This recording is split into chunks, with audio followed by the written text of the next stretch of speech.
बिस्मिल्लाहिर्रहमानिर्रहीम। आज के लेक्चर में हम लोग पढ़ने जा रहे हैं डिफरेंशिएशन या डेरिवेटिव। तो आज की क्लास में हम लोग समझने की कोशिश करेंगे कि ये डेरिवेटिव या डिफरेंशिएशन इसका मतलब क्या है। वैसे तो आप लोगों ने ये फार्मूलेशन जो है ये डेरिवेटिव की पहले भी इंटरमीडिएट लेवल पे आप लोगों ने पढ़ी होगी, देखी होगी, सुनी भी होगी। तो आज हम लोग समझने की कोशिश करते हैं कि इसका एक्चुअली डिफरेंशिएशन जो है वो बताना क्या चाहती है, इसका कॉन्सेप्ट क्या है। तो लेट्स स्टार्ट कि डिफरेंशिएशन जो है इसका मतलब क्या है। पहली बात ये कि डिफरेंशिएशन जो हम कॉमन रोज़मर्रा लाइफ में हम कॉमन वर्ड यूज़ करते हैं कि ये चीज़ों को डिफरेंशिएट करें या ये बताएं। ये मैं डिफरेंशिएशन नहीं कर सका, डिफरेंशिएट नहीं कर सका आपकी बात को। तो उसको अगर डिक्शनरी में हम देखें तो उसका मतलब है to mark off by difference, ठीक है, फर्क दिखाना, लिखना, पैदा करना। तो ये डेफिनेशन में तो ऐसा है, और जो हम रोज़मर्रा की लाइफ में बात करते हैं तो तब भी हम यही बात कर रहे हैं कि ये डिफरेंशिएट करो अपनी बात को ज़रा। तो इसका मतलब है कि हम फ़र्क देखना चाह रहे होते हैं। तो मैथमेटिकली अगर हम इसको देखें तो मैथमेटिकली हम लोग जो डेफिनेशन इसकी पढ़ चुके हैं वो है rate of change of dependent variable with respect to independent variable.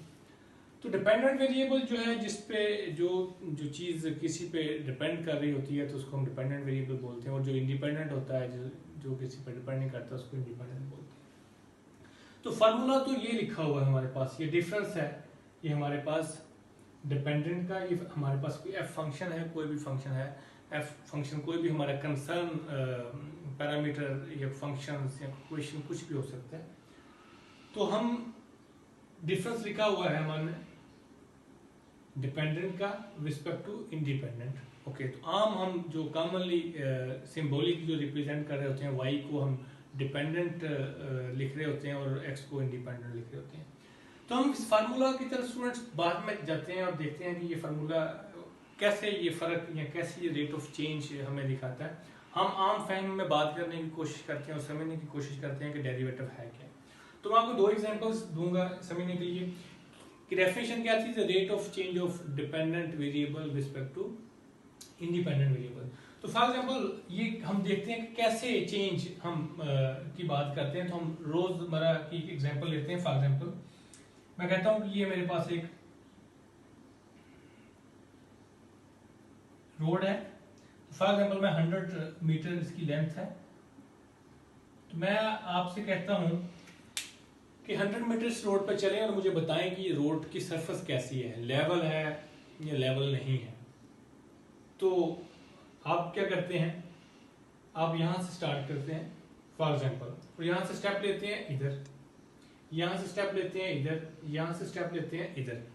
तो आप इस तरह स्टेप लेते जाइए, या आप दूसरे फाज में कह लें कि आप अपने आंखों पर पट्टी बांधी हुई है और आपने रोड का लेवल चेक करना है, और आप स्टेप जो है वो यूनिफॉर्म स्टेप ले रहे हैं।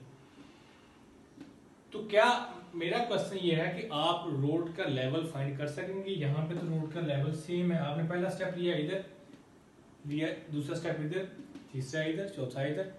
तो आप क्या चेंज, रेट ऑफ चेंज क्या सरफेस में, लेवल में rate of change respect to distance, कि आपने पहले 10 मीटर में देखा, 20 मीटर्स में देखा, 30 मीटर्स में देखा, तो क्या हमने यहाँ पे डिपेंडेंट जो है वो लेवल है, सरफेस है।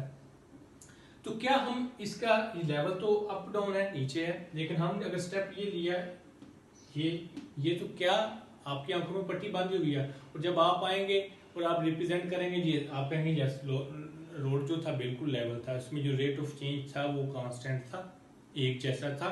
एक्चुअली ऐसा नहीं है। इसका मतलब हुआ कि अगर आपने इसके रोड का लेवल सही देखना होगा, इसमें रेट ऑफ चेंज सही देखना होगा, तो आप अगर छोटा स्टेप लेंगे तो आप बेहतर तरह से बता सकते हैं, ठीक है। अगर फॉर एग्जाम्पल आपने एक स्टेप लिया यहाँ पे, अगला स्टेप लिया यहाँ पे, अगर लिया यहाँ पे, तो ये भी आप बताएंगे कि अप डाउन है। लेकिन अगर फॉर एग्जाम्पल आप छोटे छोटे स्टेप्स लेंगे तो आप इसके अराउंड मूव करना शुरू कर देंगे। तो इसका मतलब आप जो चेंज निकालेंगे वो रियल चेंज आपके पास जो एक्चुअली चेंज है या जो हकीकत के करीब इन चेंज होगी वो आप कैलकुलेट कर सकते हैं। तो ये था रेट ऑफ चेंज। तो इसमें इंडिपेंडेंट वेरिएबल क्या था, हमारे पास डिस्टेंस था, इसको हम एक्स कह लेते हैं, और मैं वो डिपेंडेंट को लेवल सरफेस लेवल को देखना चाह रहा था। तो ये आपने देखा, तो ये आपने बड़े स्टेप्स लिए तो आपके पास एरर, आप रोड का टोटली जो है उसको जो इमेजिन करेंगे या जो आप समझेंगे कि रोड लेवल है।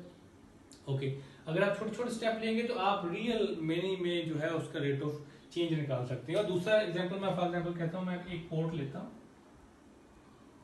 जो इस शेप का है, पॉट कोई भी। ओके, मैं कहता हूं इसकी सरफेस चेंज बताएं। तो अगर आप यहां से एक सरफेस चेंज पॉइंट यहां से उठाया, एक यहां से उठाया आपने, इधर से एक रेट चेंज लिया, एक चेंज यहां से लिया, एक चेंज लिया, तो ये आपके पास इसकी शेप कैसे बन जाएगी, इस तरह से आप कहेंगे ये ऐसे है। तो एक्चुअली तो ऐसा नहीं है। इसका मतलब जब आपने real surface rate of change निकालना है तो आप छोटे छोटे स्टेप्स पर लेते जाएंगे तो सही प्रोफाइल जो है इसकी कैप्चर करने में कामयाब होंगे। तो स्टूडेंट्स, ये तो जिससे रेट ऑफ चेंज देखा हमने कि इसमें एक सेंस है कि आप जो है इसमें इंस्टेंटेनियस चेंज यानी कि लम्हाती चेंज जो है वो आपको रियल चेंज दिखाएगी। अब चलते हैं हम अपने फार्मूला की तरफ। ये फार्मूला भी एग्जैक्टली ऐसे ही लिखा हुआ है। ओके, लेट्स सपोज कि ये हमारे पास फंक्शन है जिसका ग्राफ ये है एफ ऑफ एक्स। ओके, ये तीन मैंने आपको ग्राफ दिखाए हुए हैं। इन ग्राफ्स की मदद में हम तीन स्टेप्स में A B and C step में समझने की कोशिश करते हैं कि इधर से डेरिवेटिव में हम लोग कैसे जाते हैं। ये डेरिवेटिव भी चेंज ही दिखा रहा है। देखते हैं तो हम यहाँ से इस स्टेप में कैसे पहुंचे। हम तीन स्टेप्स में फाइनल स्टेप तक पहुंचेंगे। ओके, ये फंक्शन था और ये मेरे पास पॉइंट्स हैं एक्स आई। तो नेक्स्ट पॉइंट जो जिससे यहाँ से मैंने एक्स आई से करूँ अगला स्टेप ये लिया था, तो नेक्स्ट स्टेप जो अगला पॉइंट जो होगा एक्स आई प्लस डेल्टा एक्स है। तो ये जो आपके पास चेंज है, चेंज क्या है, डिफरेंस। हम सिंपल अल्फाज में बोलते हैं डिफरेंस। तो एक्स से एक्स आई प्लस डेल्टा एक्स, ये जो इस पॉइंट से नेक्स्ट अगला पॉइंट है, तो ये चेंज कितनी है, ये डिफरेंस कितना है, डेल्टा एक्स। यानी इस पॉइंट में हमने डेल्टा एक्स ऐड किया तो अगले पॉइंट पे पहुंच गए। ओके, इसी तरह इस एक्स आई पे फंक्शनल वैल्यू जो होगी वो एफ ऑफ एक्स आई होगी। ओके, और इस पे एक्स आई प्लस डेल्टा एक्स पे, इस पे जो फंक्शनल वैल्यू होगी वो ये होगी। तो मैं इस पॉइंट पे चेंज देखना चाहता हूं। एक्चुअली फंक्शन का बिहेवियर ऐसे है, ऐसे चेंज हो रहा है, ये देखिए ये। ओके, तो मैं इस पॉइंट पे फंक्शन का बिहेवियर या रेट ऑफ चेंज निकालना चाहता हूं या मैं डेरिवेटिव निकालना चाहता हूं। तो इसका मतलब क्या है। ओके, मैंने स्टेप साइज पहले ये ले लिया, ठीक है, इतना स्टेप ले लिया मैंने। ओके, तो अब मैं डिफरेंस लूंगा क्या, इसके ऊपर डिपेंडेंट वेरिएबल्स ये हैं। ओके, इनका डिफरेंस क्या, F of x I plus delta x minus F of x I divided by independent का डिफरेंस डेल्टा एक्स। ये क्या लिया, तो ये डेल्टा वाई, ये डेल्टा वाई है, डिफरेंस क्या है, ये है आपके पास पहला वाई y1, ये है y2, तो इनका दोनों का डिफरेंस y2 माइनस दिस, तो ये डेल्टा वाई रेड लाइन जो आपको शो कर रही है। इसी तरह डिफरेंस जो है इंडिपेंडेंट में डेल्टा एक्स। तो ये मैंने फार्मूला लिखा और ये फार्मूला आपने देखा। तो ये कैसे डेरिवेटिव बन जाता है, ये कैसे रियल डेरिवेटिव को रिप्रेजेंट करता है ये फार्मूला, कि हम इसके साथ एक लिमिट लगाते हैं, delta x approaches to zero. Okay, delta x approaches to zero का मतलब ये स्टूडेंट्स, ये लिमिटिंग केस है। इसका हरगिज़ मतलब ये नहीं है कि एक्स जो है, डेल्टा एक्स जो है वो जीरो है, इसका हरगिज़ मतलब नहीं। अप्रोचेस टू जीरो देखें, मैथमेटिक्स के अंदर मैं अगर 0.1 लाख टाइम 0.001 लिखूं और ये एग्जैक्ट इक्वल टू जीरो नहीं है, ये एग्जैक्ट इक्वल टू जीरो नहीं होगा। क्या, 0.1 लाख टाइम 0.001 लिखा, not equal to zero, it means ये एग्जैक्टली इक्वल टू जीरो नहीं है, ये अप्रोक्सीमेट इक्वल टू जीरो होगा। तो एग्जैक्टली इसी सेंस में delta x approaches to zero, उसका मतलब है कि डेल्टा एक्स जो है, जो डिफरेंस है इंडिपेंडेंट वेरिएबल में नियर टू जीरो है, not exactly zero. Exactly zero हुआ तो वो तो दोनों सेम पॉइंट हो गए। इसका मतलब जितना आप इमेजिन कर सकते हैं उतना, यानी वो दो पॉइंट्स करीब है। डेल्टा एक्स जीरो का मतलब क्या है। ओके, यहाँ पे डेल्टा एक्स मैंने ये लिया। ओके, यहाँ पे मैंने डेल्टा एक्स ये देखें छोटा है क्या, कि ये जो एक्स आई है, ये जो पॉइंट इस पे भी डिस्टेंस पे था far from this point. Okay, जब डेल्टा मैंने छोटा किया, दोनों में डिफरेंस कम हुआ तो ये पॉइंट उसके पास आ गया। जब ये पॉइंट उसके पास आ गया, ओके, ये सेम आपके पास क्या हुआ, वाई डिफरेंस भी आपके पास कम हो गया। ये देखें, पहले वाई डिफरेंस पॉइंट ये थे डेल्टा, क्योंकि ये इंडिपेंडेंट है, इसने खुद चेंज होना है और डिपेंडेंट ने इसके मुताबिक चेंज होना है। ओके, ये चेंज हुआ उसके अकॉर्डिंग डेल्टा ये वाई ये हुआ। ओके, ये चेंज हुआ पास है पॉइंट्स, डेल्टा एक्स कम हुआ तो ये दोनों पॉइंट्स पास आ गए, तो ये डिपेंडेंट चेंज जो है वो भी कम हो गई। ओके, अब हम फाइनल स्टेप में चलते हैं कि delta x approaches to zero means near to zero. Near to zero का डेल्टा एक्स का मतलब क्या कि ये पॉइंट इसके बहुत ही करीब आ चुका है, यानी जो यहाँ पे एक्स आई प्लस वन या एक्स आई डेल्टा एक्स जो पॉइंट था वो एक्स आई के बहुत करीब आ चुका है, लेकिन मैं उसको इंडिपेंडेंट यहाँ पे शो नहीं कर सकता कि इतना करीब है delta x approaches to zero.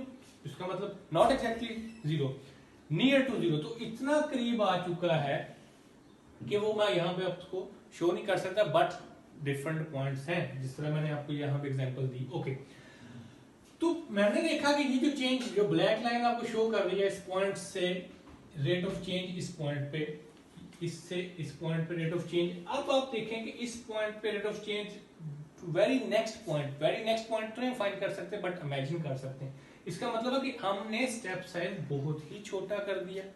जब बहुत ही छोटा कर दिया तो फिर आपने रियल चेंज यानी इसके अलोंग ये फंक्शन कैसे बिहेव करेगा, तो वो रियल चेंज आप निकालने में कामयाब हुए। तो इसका मतलब हुआ कि जब ये limit delta x approaches to zero हुई, ये एग्जैक्टली ऐसे ही है कि जितने छोटे छोटे पॉइंट्स लेंगे वो आपको रियल चेंज को रिप्रेजेंट करेगा। अगर बड़े स्टेप्स लिए तो वो रियल चेंज को रिप्रेजेंट नहीं करेगा, उसमें एरर होगी। तो एग्जैक्टली ये चीज जो लिमिटिंग केस जो हम अप्लाई डिस्कस करते हैं, जो लिमिट अप्लाई करते हैं, वो इसलिए कर रहे होते हैं कि इस फंक्शनल बिहेवियर में हमने कि इसके बिहेवियर में चेंज देखनी है, तो वो क्या होगा, हमने इतना डिफरेंस इतना करीब लेना है कि वो उससे वेरी नेक्स्ट पॉइंट कंसीडर हो, तो वही एक्चुअली चेंज निकालने में कामयाब होगा। तो लिहाजा जब ये लिमिट अप्लाई करते हैं इस फॉर्मूलेशन पे, तो ये शिफ्ट ये चेंज हो जाती है डेरिवेटिव में। ये सिंबल जो डेल्टा वाली जो है सिंबल, ये डेरिवेटिव में डिफरेंशियल में चेंज होती है, derivative of y with respect to derivative of x। तो ये फार्मूला इस डेरिवेटिव में चेंज होता है जो उसको रियल चेंज को रिप्रेजेंट करता है। तो दिस इज द डेरिवेटिव। तो ये था डेरिवेटिव के। ये फार्मूला से हम क्या कंक्लूड करते हैं, इस फार्मूला से हम बेसिकली कंक्लूड करते हैं उसमें चेंज, उस जिस फंक्शन को या जिस पैरामीटर को या जिस क्वेश्चन को जिस चीज को आप डील कर रहे हैं उसमें हम चेंज निकाल रहे हैं। तो ये था एक्चुअली फार्मूला, और हम आज इसको डिस्कस किया कि ये कैसे इस लिमिट के बाद डेरिवेटिव में चेंज होता है। तो ये था स्टूडेंट्स डेरिवेटिव। तो डेरिवेटिव जो है ये फंडामेंटल जो है वो कॉन्सेप्ट है, फंडामेंटल टॉपिक है मैथमेटिक्स के अंदर। तो ये इसकी एप्लीकेशन अगर मैं कहूँ, अगर मैं इसकी एप्लीकेशन निकाल ली जाऊँ तो दुनिया में साइंस और इंजीनियरिंग खत्म, इसमें कुछ भी नहीं रहेगा। तो जितनी भी साइंस और इंजीनियरिंग आप दुनिया में आप उठाएं, फॉर एग्जांपल फोरियर लॉ जो हीट को रिप्रेजेंट करता है, डर्सी लॉ, आपके पास विस्कोसिटी न्यूटन लॉ, ठीक है, हमारे पास ओहम लॉ, डिफरेंट जितने भी लॉज हैं हमारे पास, करंट में देखेंगे, इलेक्ट्रॉनिक्स में, मैकेनिकल इंजीनियरिंग, सिविल इंजीनियरिंग, ये कंस्टिट्यूटिव लॉज हैं सारे के सारे। इनके ऊपर थ्योरीज बिल्ट होती हैं, सारी की सारी थ्योरीज बिल्ट होती हैं। फोरियर लॉ जो हीट का लॉ है, इस पे हीट थर्मोडायनेमिक्स की थ्योरी बिल्ट होती है। तो इनके अंदर डेरिवेटिव्स इन्वॉल्व हैं। ये इंजीनियर और साइंटिस्ट जो हैं वो डेरिवेटिव यूज करते हैं। ये इतना बेसिक कॉन्सेप्ट है, अगर इसको निकाल दी जाए ये थ्योरीज सारी खत्म हो जाएंगी। तो ये इतना इंपॉर्टेंट कॉन्सेप्ट है जो हर कोई जो है इसको इस्तेमाल करता है। तो ये था हमारे पास आज का टॉपिक, जिसमें हमने सीखा कि डिफरेंशिएशन क्या है। तो इसके मतलब आपको कोई क्वेश्चन हो तो आप मुझे जरूर जो है टेक्स्ट कीजिएगा। टेक केयर, अल्लाह हाफिज़।